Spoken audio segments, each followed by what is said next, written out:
देवनारायण भगवान की जय। पीछे की माता बहनों की आवाज नहीं आई। मेरी आवाज तो सालेखेड़ा पहुंच गई, लेकिन पीछे से आवाज नहीं आ रही है। आज भगवान का जन्मोत्सव है और बड़ा खुशी का विषय है, तो आज हमारा कार्यक्रम बढ़िया भव्य होना चाहिए। बोले देवनारायण भगवान की जय। हाँ, अभी भी हुआ, लेकिन हाथ सही नहीं हो रहे, मुट्ठी बंद का होना चाहिए। पूरी मुट्ठी बंद ताकत लगती है पूरी, और आपकी आवाज पूरे हिंदू समाज में जाना चाहिए कि किस प्रकार का कार्यक्रम करने के लिए हम आ रहे हैं। बोले देवनारायण भगवान की जय। बहुत सुंदर, बहुत सुंदर। आज का ये पावन पर्व संघ शताब्दी वर्ष में सालेखेड़ा देवनारायण भगवान के मंदिर के प्रांगण में पधारे हुए समस्त मेरे हिंदू परिवारों का बहुत बहुत अभिनंदन, बहुत बहुत स्वागत। आज आपको पता है या नहीं है, लेकिन उसके उपलक्ष्य में मैं एक बात कहना चाहता हूं आपसे कि संपूर्ण हिंदू समाज जो यहां पर बैठा हुआ है,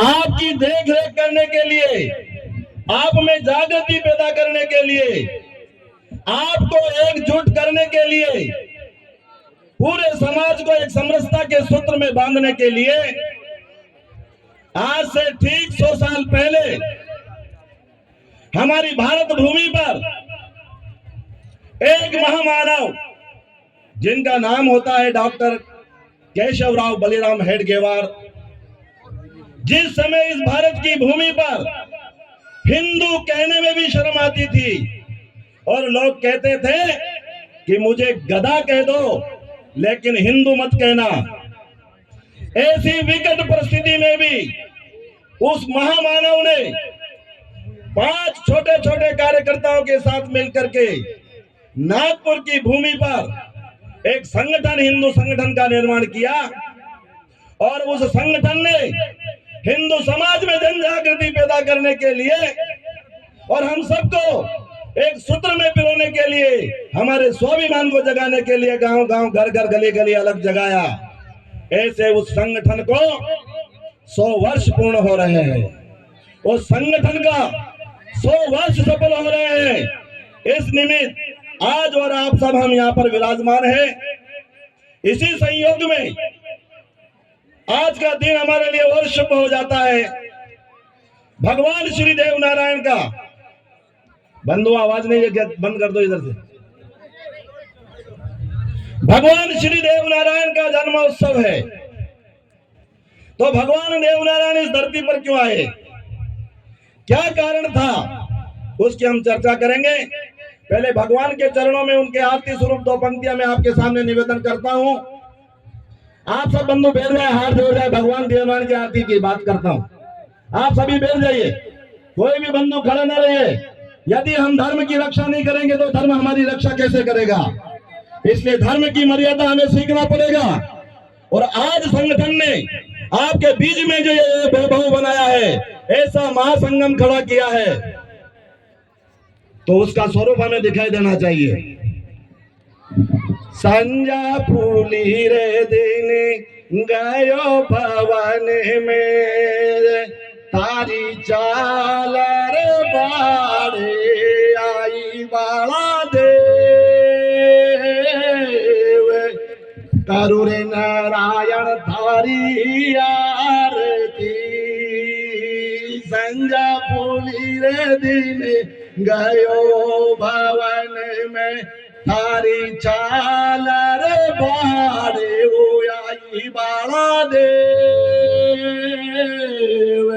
होवे रे उदल थारी आरती, तारी आरतड़ी में चालर कोगी, हो मुरे बाला देव, हो रे साड़ू का लाला थारी आरती। बोले देवनारायण भगवान की जय। इधर बिल्कुल सुस्त हो गए, भैयाओं को जगना चाहिए, बहनें जाग गई। बहुत सुंदर। बोले देवनारायण भगवान पूर्णा जी महाराज की। बंधुओं, आज महा हिंदू संगम में कितना सुयोग्य अवसर हमें प्राप्त हुआ है कि भगवान श्री देवनारायण का 1114वां जन्मोत्सव भी हम मना रहे हैं। भगवान श्री देवनारायण का इस धरती पर जन्मोत्सव कैसे हुआ? जब भी इस धरती पर पापाचार बढ़ जाता है और धर्म की हानि होती है, तो कहीं न कहीं हमारे बीच में से परमात्मा प्रकट होते हैं और मनुष्य रूप में अवतरण होकर के जनता का कल्याण करते हैं और धर्म ध्वजा को फहराते हैं। इसके निमित्त हमारे भारतवर्ष की भूमि ऐसी कोई छोटी मोटी भूमि नहीं है बंधुओं। हमारी और हमारे परिवारों की जो आस्था है वो धर्म में है और धर्म की आस्था हमारे संतों के चरणों में है। इस हिंदुस्तान की भूमि में हमारी सनातन संस्कृति और संत परंपराएं ऐसी है जो हमारे समाज में आकर के आप और हमारे बीच में धर्म की ध्वजा लहरा करके ज्ञानार्जन की गंगा बहाते हैं और उस ज्ञानार्जन की गंगा का श्रवण करने के लिए खुद परमात्मा को इस धरती पर जन्म लेना पड़ता है।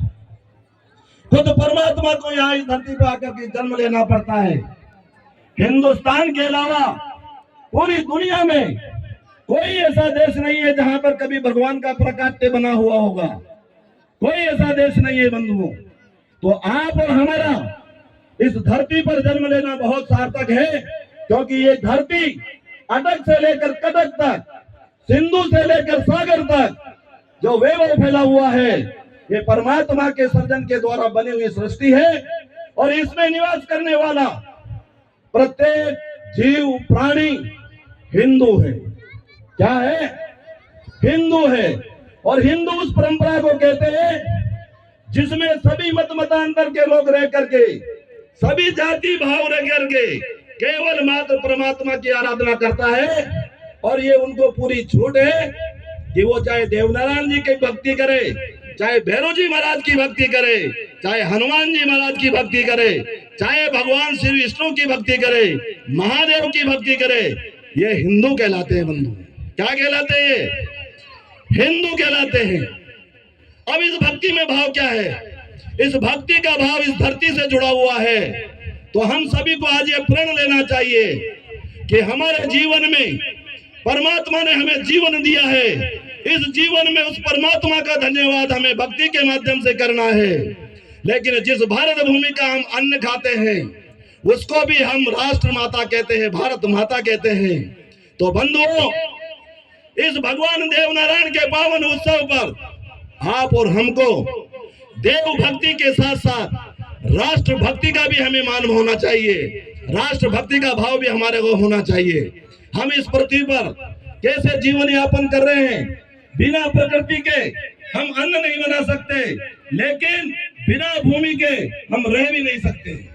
इसलिए हमें परमात्मा का भी सुमरण करना है और इस हमारी भारत भूमि की भी रक्षा करना है। ये प्रण आज और हम लेंगे तो निश्चित रूप से हमारी सृष्टि पर हमारा भी कल्याण होगा और हमारा राष्ट्र का कल्याण होगा।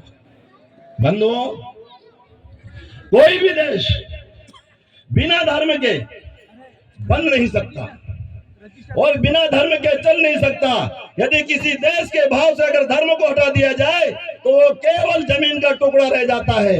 इसलिए हमें धर्म को धारण करना पड़ेगा और धर्म को धारण करने के लिए इस धरती पर आपने देखा होगा कि बड़े बड़े महापुरुषों के रूप में स्वयं परमात्मा का अवतरण यहाँ पर हुआ है।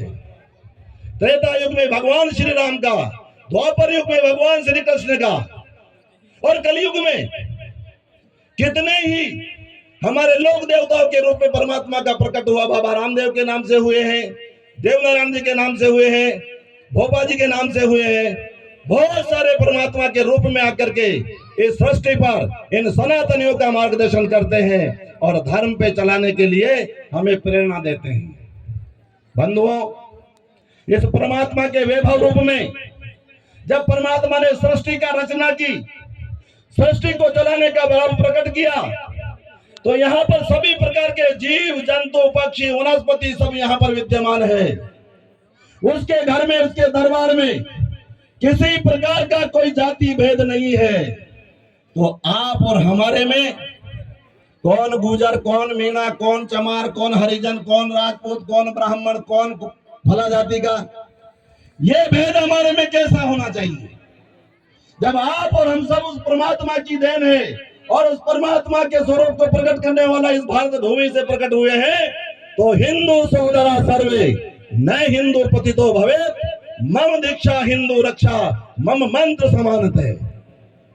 तो इस धरती पर रहने वाले समस्त व्यक्ति की कोई जाति नहीं है। जाति है हमारी तो हमारी हिंदू जाति है, हमारी जाति है तो हमारी सनातन जाति है। जब हम आपस में ही जातियों में बढ़ जाएंगे तो इस भारत भूमि की रक्षा कौन करेगा? इस भारत माता की रक्षा कौन करेगा?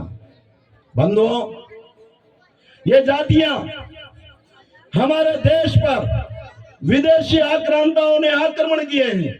उन विदेशी आक्रमणों के द्वारा हमारे में फूट डालने के लिए जातियों में बांट करके और हमारे टुकड़े कर दिए गए, ताकि भारत के लोग एक साथ नहीं रह कर पाए और हम आराम से भारत पर शासन करें।